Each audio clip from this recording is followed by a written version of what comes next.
Bonjour le gang des parents, à nouveau on reçoit Florence. Donc Florence, tu es présidente de l'association COCA et tu nous donnes plein de conseils et d'astuces pour nous les parents d'ados ou de futurs ados parce que le temps passe vite. Et on a une question pour toi et on a souvent nos ados et nos plus petits, d'ailleurs ça va éveiller aussi je pense d'intérêt. Cette phrase qui sort, c'est pas de ma faute. Qu'est-ce qu'elle Oui, veut tout dire? à fait. Et en fait, si tu veux, Et elle c'est pas de énerve, ma hein. faute. Elle est vraiment très énervante. Je suis d'accord avec toi. Chez les petits encore ça passe, mais chez les grands on se dit non mais ça va pas là. Ce grand échat-là, c'est pas de ma faute. Bah voyons, c'est tellement simple. Et donc en général, ça veut dire quoi? C'est très accusateur.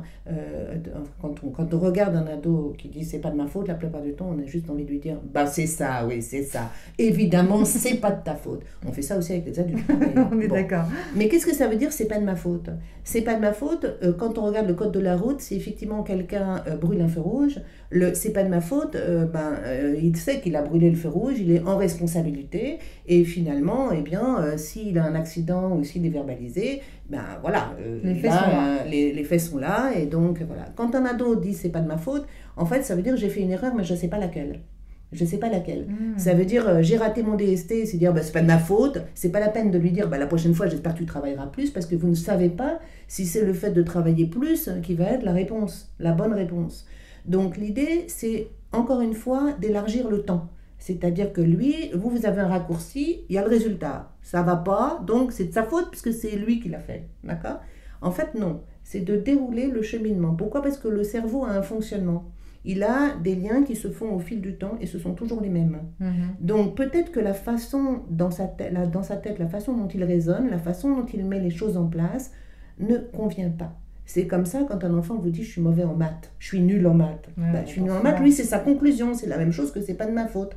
C'est-à-dire qu'il a conclu ça, mais non. C'est peut-être qu'à un moment donné, il y a quelque chose qui n'a pas bien fonctionné.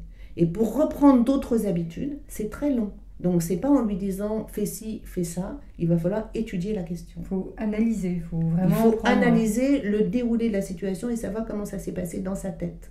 Parce que c'est pas si simple.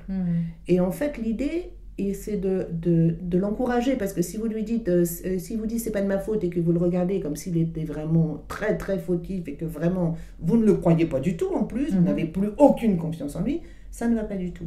Alors qu'en fait, l'idée, c'est de lui dire, bah, écoute, ok, j'entends, c'est pas de ta faute, ben, on va essayer de s'arranger pour que ce soit de ta faute maintenant si tu réussis.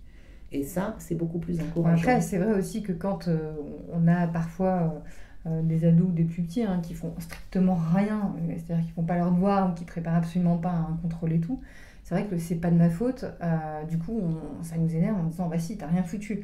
Mais en fait, même là, il faut analyser du coup le pourquoi il n'a rien foutu. Si j'écoute bien, c'est un peu ce que tu dis, c'est-à-dire essayer de comprendre pourquoi il n'a pas préparé avant. Faut toujours, ça sert à rien d'accuser de Bah, l'accusation quelqu'un ne sert à rien, parce que, je sais pas, moi, imagine, toi, est-ce que tu as toujours envie de faire les choses? Il y a des moments, si tu étais toute seule, bah, écoute, tu sais que tu dois t'alimenter correctement, c'est beaucoup mieux si tu manges des légumes et des choses comme ça, mais je suis sûre que si tu es toute seule sans ton mari, C'est il y a n'importe des moments quoi. où tu peux très bien te faire un plateau repas avec un bon gros sandwich, avec tout comme ça, même si tu sais que c'est pas bien et que pour ta ligne, franchement, ça passe pas. On est d'accord. Donc voilà, donc ben, les ados c'est la même chose, ils savent très bien ce qui est bon pour eux, mais entre savoir ce qui est bon pour eux et puis ensuite le mettre en place, c'est complètement différent parce que, encore une fois, entre les hormones, les changements à l'adolescence et les liens qui se sont faits dans le cerveau, et puis tout dépend aussi comment toi tu as été avec eux. C'est-à-dire que si effectivement tu leur as tout fait jusqu'à présent et que du jour au lendemain tu décrètes que bah non maintenant ça va, il est assez grand, il a qu'à le faire tout seul, bah, J'ai perdu. c'est un peu comme quand un prof fait un cours, quoi. Bien Quelque sûr. part à la fin, et tu passes à l'exercice, et parfois l'exercice, bah, tu te trompes. Bien sûr. C'est juste une erreur, c'est pas Ok, une faute. donc faut l'accompagner. Absolument. Merci beaucoup Florence.